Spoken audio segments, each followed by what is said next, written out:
紀尾井町にある赤坂桃の木オーナーシェフ小林武史です。今日は、ユースーシャーという北京風のエビのお料理をご紹介いたします。材料なんですけども、エビです。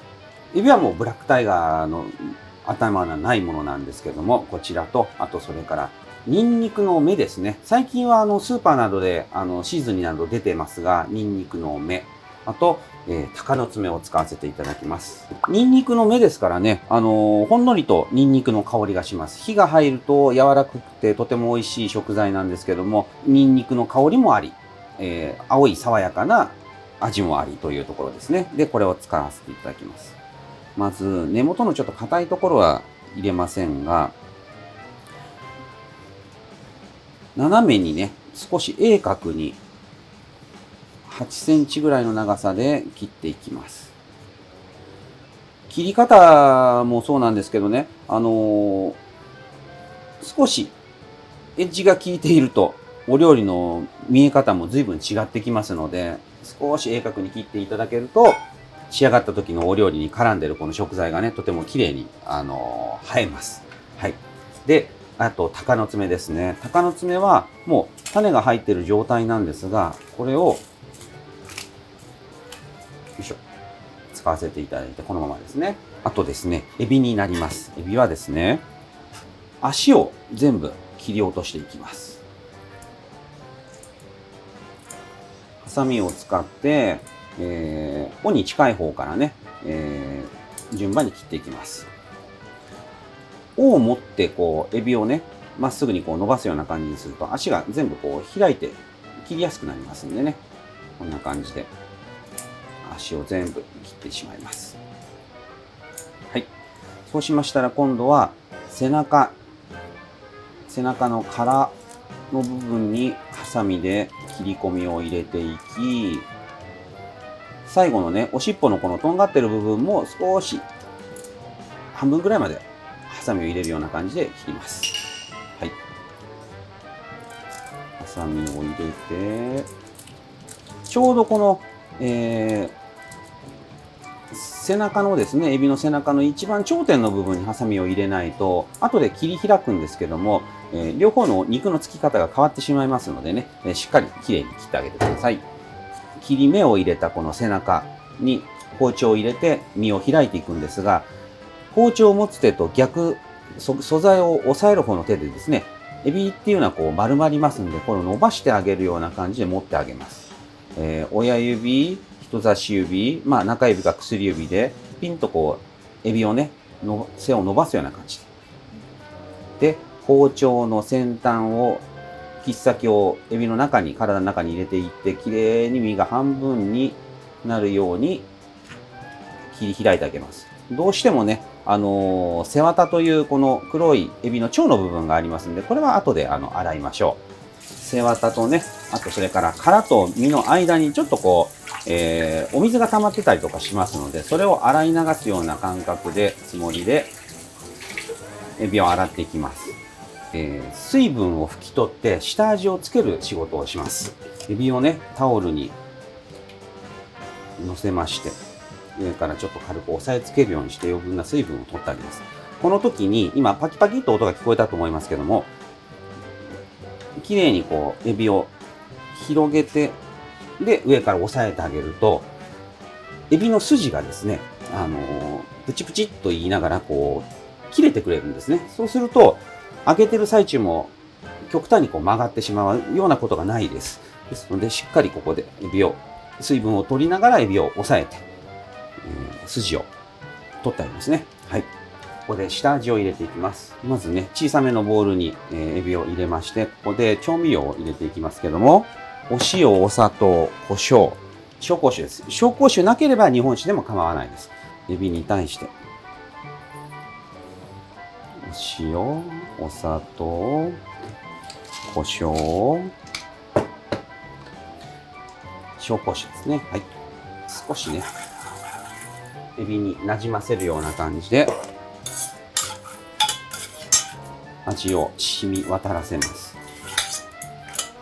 で、まず、今入れた調味料がしっかり馴染んだとしましょう。そうしましたら今度ね、溶き卵を加えます。はい。溶き卵もエビの身にしっかり染み込ませるようになじませまして、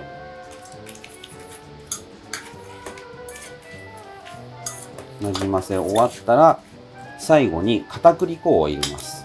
片栗粉なんですが、エビ全体にね、でんぷんの膜がまず下味の段階でできるぐらいな量を入れて、これをですね、しっかり揉んでなじませます。少し適量入れまして、このような感じで仕上げます。はい、ここまでの準備ができましたらですね、ワンシェンと言われる中国料理独特の、合わせ調味料というのを作ります。はい、中国料理というのは加熱作業がパッとこう短時間で済むことが多いもんですから、事前に順番に調味料を入れる手間をですね、減らすために味をもう作っておくっていう作業ですね。この味付けは北京風の、調理方法、料理名でいうとゴンパオというお料理になります。ゴンパオというのは甘辛い炒め物になるんですが、その甘辛い炒め物の味を合わせていきます。お塩を少し入れましたね。で、砂糖を入れて、お醤油を少し入れます。で、ここにお酢。は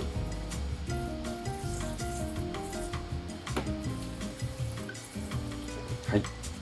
で、今度も紹興酒ですね。はい。で、ここにラー油を入れます。ちょっとたくさん入っているように思えるかもしれませんが、このラー油の量がポイントになりますのでね、しっかりここで入れた後に砂糖やね、固形の調味料を溶かすようによく混ぜておきます。はい、このような感じで調味料を作っておきました。最終的に鍋の調理に入る前の段階でエビの表面に片栗粉をしっかりまぶす作業をします。はい、では先ほどのエビですね、それを片栗粉たっぷりの片栗粉の中にちょっとこうグッグッと押さえるようにしてですね、しっかり片栗粉を表面につけます。つけたばかりの今のタイミングでは真っ白くこう粉が水分を吸ってない状態でできてますね。この状態で揚げないと、綺麗に揚がりません。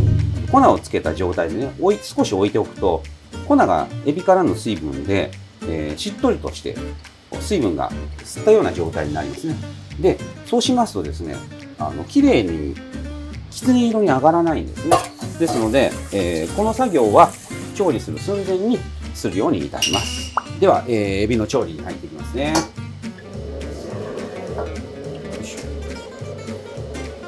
中国料理はね、油で加熱するお料理とか、仕上げに食材を通して炒めるようなものが多いですので、油はたっぷりあるんですけども、適量の油を鍋にかけて温めます。はい、エビなんですけども、このまま揚げてしまうのではなくて、少し形をこう作ってあげるんですね。弓形に反るような感じで、このような形で油の中に入れていきたいと思います。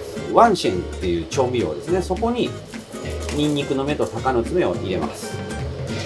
油の温度はね、160度ぐらいです。はい、低すぎてもいけませんしね、高すぎると大きめのエビになかなか火が入りづらいですから、160度ぐらいでじんわり揚げていくような感じになりますね。はい、OK です。ではエビを少し反らせたような感じの状態で油の中に入れていきます。で、すぐ触らずに鍋を動かせるんでしたら鍋を少し動かすような感じで、エビの表面の片栗粉が油でしっかり上がって少し硬くなってきたぐらいでお玉を使って油の中で材料であったりね、このエビであったりを混ぜていくようにします、ね、油の温度を均一にして揚げていきます。なぜかというとですね、中華鍋っていうのは丸底ですから、この肌の部分までが全部鍋底と同じなんです。ですので、温度の上がり方がとても早いんですね。ですので、この縁と中心では温度差がすごくできてしまうんで、それを温度差を防ぐために、混ぜながら動かしながら調理をしていきます。まず殻から香ばしく上がってきてます。身の方からはね、水分が油の方に出ていくためにパチパチとこう、細かい泡が出てますけども、しっかり揚げますと、殻でも、これぐらい大きなエビの殻でも噛み締めて、召し上がっていただくことができます。はい。で、エビの身の方にも少しいい色がね、香ばしい色が出てきましたので、そろそろ、エビを油から出せると思います。ザーレンという道具ですけども、これを使って、エビをすくい出したら、ここでね、しっかりこう振って余分な油を取ってあげます。これをするかしないかで、お料理の軽さっていうのが随分違ってきます。はい、もう落ちないぐらい油がしっかり切れましたら、鍋の中の油を一旦出しまして。で、このまま調理してしまいますと、この鍋底に溜まったね、汚れが、ゴミのようになって料理に入ってしまいますから、これを一度、水蒸気の力で吹き飛ばします。これで鍋底きれいになりますね。で、ここに、先ほどの合わせた調味料を入れ、中で沸騰したら、ほんの少し水溶き片栗粉を入れてあげます。水溶き片栗粉でとろみが出てきたら、エビを戻し入れて、絡めて、これで出来上がりです。はい、こんな感じですね。先ほどね、少し多かったかもしれないと言ったラー油なんですが、このソースの色艶に変わってくれて、とても食欲をそそるような香ばしいいい香りを立たせてくれてます。で、出来上がりです。エビのユースジャーですね。はい。ありがとうございます。作っていただきまして、早速、エビのお料理をいただいてみます。はい、どうぞ。やっぱり切り方が違うだけで見方というか全然違ってくるんですね。はい、ニンニクのその目の部分もですね、切断面がこうスッと反って動きが出ますよね。ただ切るよりはこういう切り口とかもこだわった方が確かに料理にもちろんもちろん、はい、そのまま普通にただ斜めに切るよりは少しこう角度変えるだけで握り方が全然違ってきますので。こんなに柔らかいんですね。皮ついてるのに。そうですね。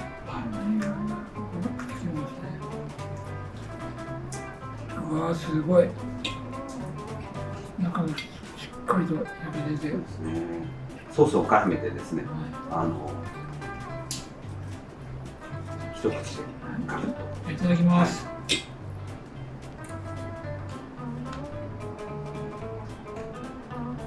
身のプリプリ感は、揚げてる感じとか、反ってる感じで分かるんですけど、こんなに皮